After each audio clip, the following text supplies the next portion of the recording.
Well, howdy, all, and let us get into a very quick review, a lightning review over equilibrium for our AP exam coming up.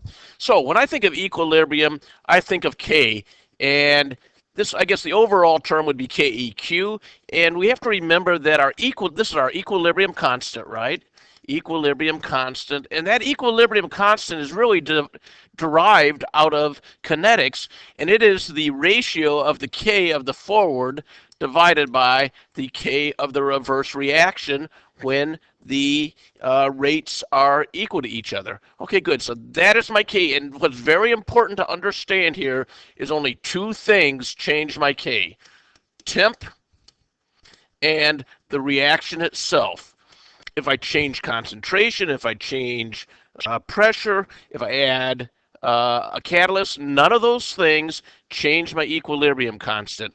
Only temperature and the reaction, changing the reaction itself, change my equilibrium constant. Now, there are two ways we can think of our equilibrium constant. We can think of the Kc, which depicts our constant in terms of concentrations, or Kp, which shows the K in terms of pressures. Let's take an example here and look at carbon, solid carbon, plus carbon dioxide gas, CO2 gas, yielding two CO gases. Okay, so when we write our expression for K, first of all, only two things are we looking for that have any consequence for us, and that are aqueous and gases, because they're the only two things that are going to have concentrations. So we're going to say my Kc is equal to my products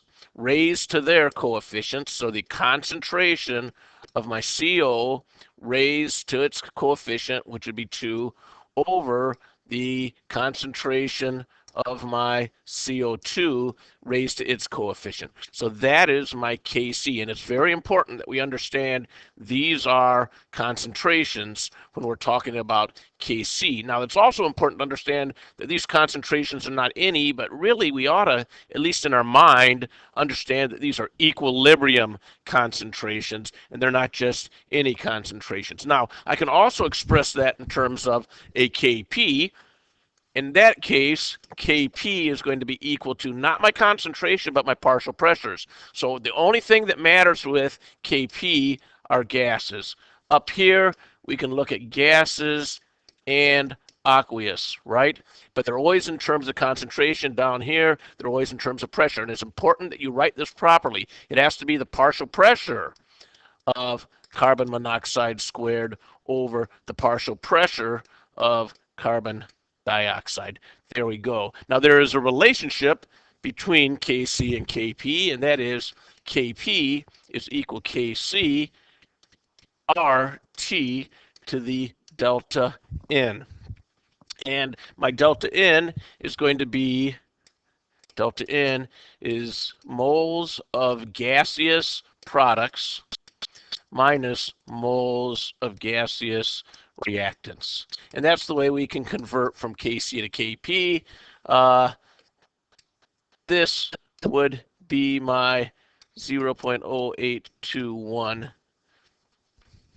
for my R. Okay? Good. So let us move on then. What is the meaning of this? Oops, by the way, let me add some things up here so we can continue with this. By the way, this is endothermic. If it's endothermic, that means delta H is greater than 0. And the Kc at, I think, 298 is 0. Let me get this exactly right, 0.13. Okay, and that's at 298K. All right, good. So, joint meaning. What's the meaning of K? My Kc or Kp, my equilibrium constant, we'll just call it here. What if K is big? If K is very big, that would mean what? That means my products, I have a lot of products and I have few reactants. So if K is very big, my products predominate. In fact, Predominate. How's that? In fact, if K is really big, we could assume what? The reaction goes to completion, meaning it goes all the way, all the reactants, essentially all the reactants are consumed. What if KEQ is very, very small? Then we'd say what? In that case, I have a lot of reactants and few products, lot, few, and my reactants would predominate. Good. All right, now manipulating K. What do I mean by that? I set up there for our reaction carbon plus carbon dioxide gas yields 2 carbon monoxide gases. And I said the Kc is equal to 0.12. What happens if I reverse this reaction? So if I say 2CO gases plus, or excuse me, yields CO2 gas plus carbon, what happens to my K? This K is equal to 1 over my previous Kc, so we'll call that Kc1 to not confuse us. Got it? So the Kc, when I reverse my reaction, then the K for that reverse reaction is 1 over the reaction as it was written. If I divide these coefficients by 2, so let's take this and divide our coefficients by 2.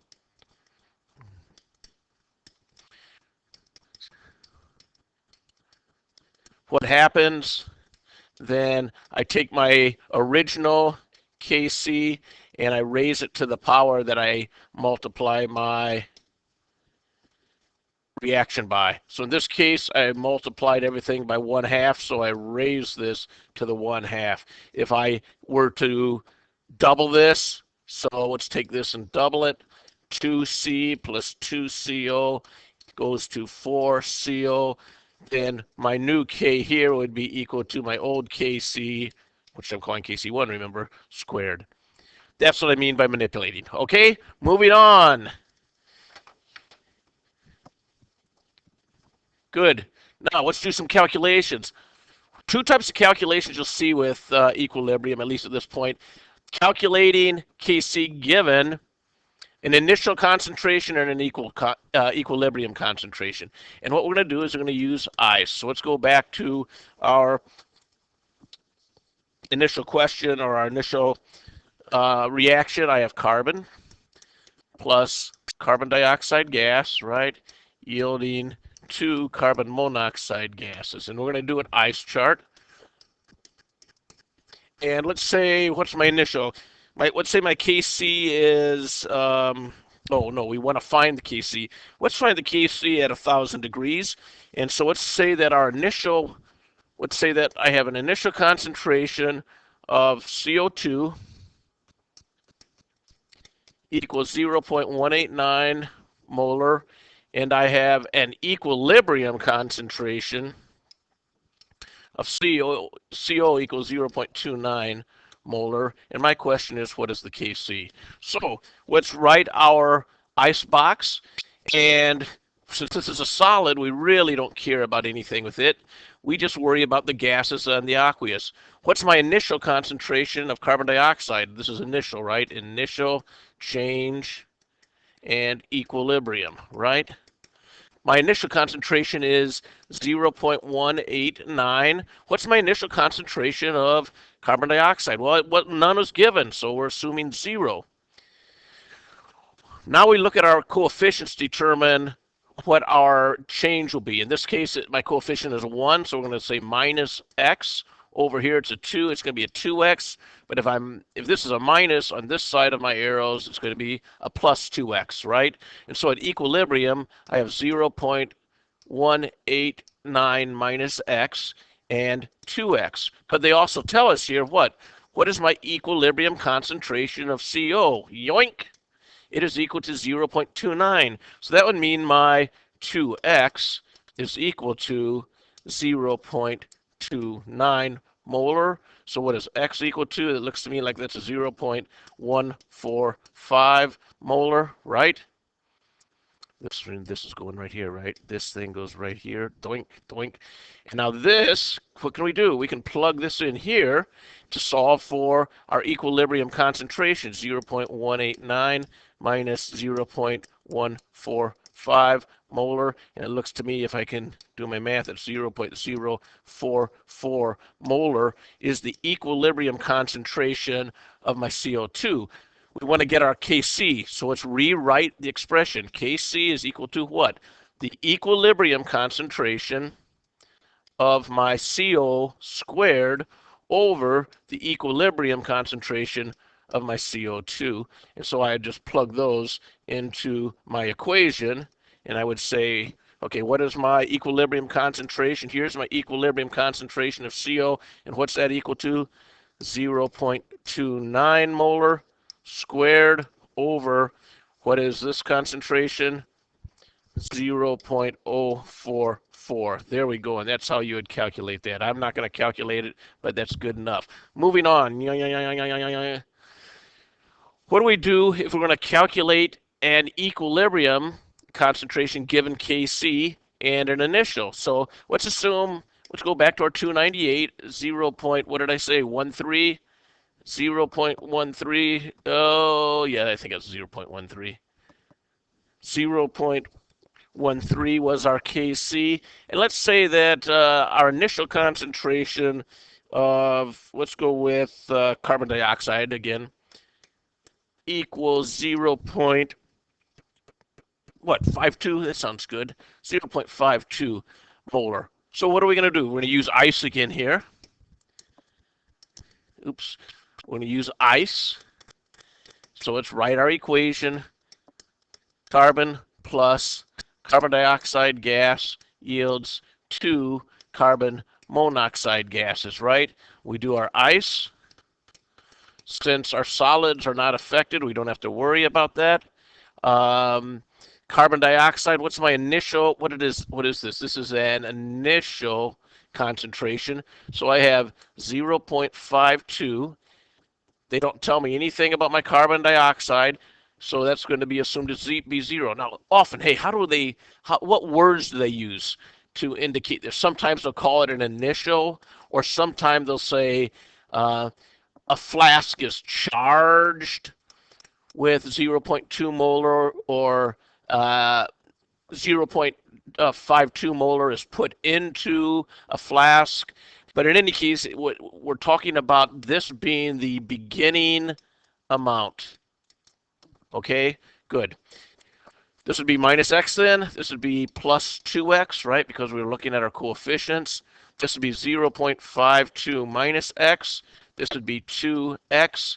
And now we write our expression for the Kc. Kc is equal to the concentration of my CO squared over the concentration of my CO2. And now let's insert those because we want to calculate Kc. Here's my concentration of my CO, so it'd be 2x, and then what do I have to do? Square it over 0.52 minus x. Good. And then we would solve for x, and unfortunately, we'd probably have to use the quadratic for this. Now, folks, most of the time on the AP exam, you're not going to have to use the quadratic. They're going to set this up in such a way that you can just take the square root of both sides or something. So look for ways to avoid the taking the square root, all right? But that's how you would set it up, not the square root, the quadratic. That's how you would set it up, and like I say, in class, you'd have to use the quadratic. But like I say, on the AP exam, rarely do you have to use this. I've been told you will not use that, but sometimes we're wrong on that. All right, good. Any other questions on that? Then let's go to the last idea. Q and Le Chatelier's. What is Q? Well, Q is your expression. This is your expression for Kc or Kp, but the concentrations may not be at equilibrium. And remember, when I said my Kc was equal to the concentration of CO squared over CO2, I said these were equilibrium concentrations. For Q, it's the same expression, except for it's whatever concentrations are given in the problem. And then the question is usually placed, are we at equilibrium? Well, you calculate Q. If Q is equal to K, that's easy. You're at equilibrium. If Q is greater than K, what does that mean? That means I have more products that my ratio of products over reactants favors the products. And so what has to happen for me to get to K? Well, my equilibrium has to shift toward my reactants, right? I have to reduce this number. And how do I reduce that number? By making more of that and shifting toward my reactants. On the other hand, if Q is less than K, then I am going to shift toward the products. Okay? Good. And that leads us to Le Chatelier, and that is where they'll ask us to predict the shift, right? Le Chatelier's principle was that, hey, when stress is applied to a system at equilibrium, the equilibrium will shift to relieve that stress. And there are, here's what I would suggest. Address this in terms of Q. When they have a change, ask yourself, does it change Q? If it changes Q, then it's going to shift. And there's always one other thing, right? A change to Q and temp will shift. Nothing else will. Adding a catalyst will not shift my equilibrium. Okay? Good. So let's take a look at a few. So let's change the concentration of a reactant, right? I can change the concentration of a reactant. What's going to happen? In fact, let's increase the concentration of a reactant. So let's write our Q. Q is equal to the concentration of CO squared over concentration of CO2. And just so you remember the reaction, right? This is what our reaction is. Good. So what have I done? I want to increase the concentration of my CO2. So this is going to go up, right? So what can you tell me about my relationship between K and Q? If my denominator goes up, Q is going to go down, meaning my Q is going to be less than my K. So if Q is less than K, Q is less than K, then what's going to happen? We are going to shift toward products. Hey, see how easy that is? Good. Let's do another one. Let us increase pressure by decreasing volume. Good. So we're going to increase the pressure by decreasing the volume. So now we're talking about, if we're talking about pressures, we're talking about Kp. So Kp is equal to the partial pressure of my CO squared over the partial pressure of CO2. And so my Q would be, and these would be at my equilibriums, right? So my Q would be equal to P CO over P CO2, this one squared, right? So I'm going to increase my pressure. Well, when I decrease my volume, all my partial pressures go up. So that means this is going to go up and that's going to go up. But notice, what effect do I have on top? Well, I have a squared term, so that means I'm going to square my increase in the numerator, which means what? My Q then is going to be greater than my K. And if my Q is greater than my K, which way will my equilibrium shift? It will shift toward reactants, right? Because it's going to want to decrease Q until it's equal to K. Got it? Now, let's take a look at one other. I'm going to increase my pressure by adding argon gas. Well, what happens to my partial pressures when I add argon gas? The answer is my partial pressure of CO and my partial pressure of CO2 do not change. Because all I'm doing is I'm adding argon. It changes my total pressure, but it doesn't change my partial pressure. So what happens to Q? Well, my partial pressures don't change. It means my Q doesn't change, which means my Q is equal to my K, which means there is no shift. Got it? And then finally, what happens if we increase heat?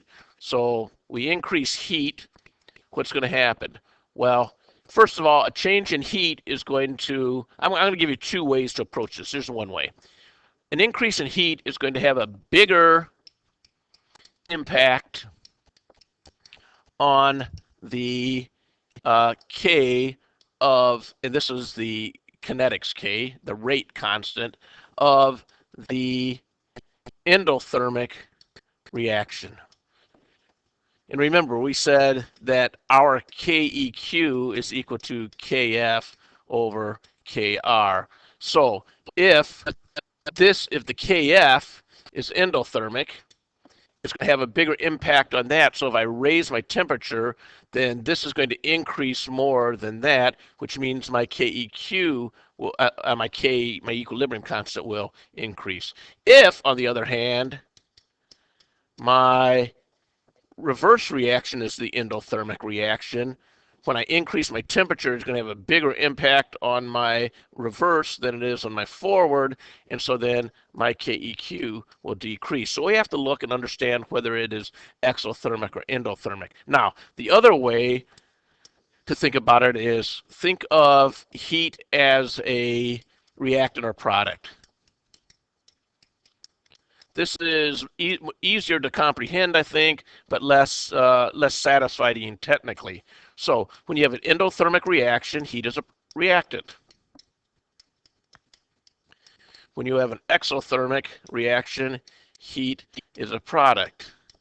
And then you just treat that like any other shift. So we said that C plus CO2 yielding 2CO was an endothermic reaction, right? So we'd say that that means heat is acting like a reactant. So if I increase heat, right, I'm going to increase this. That means the equilibrium wants to shift to reduce that stress. So how am I going to reduce heat? By consuming that, meaning my equilibrium will shift to the products.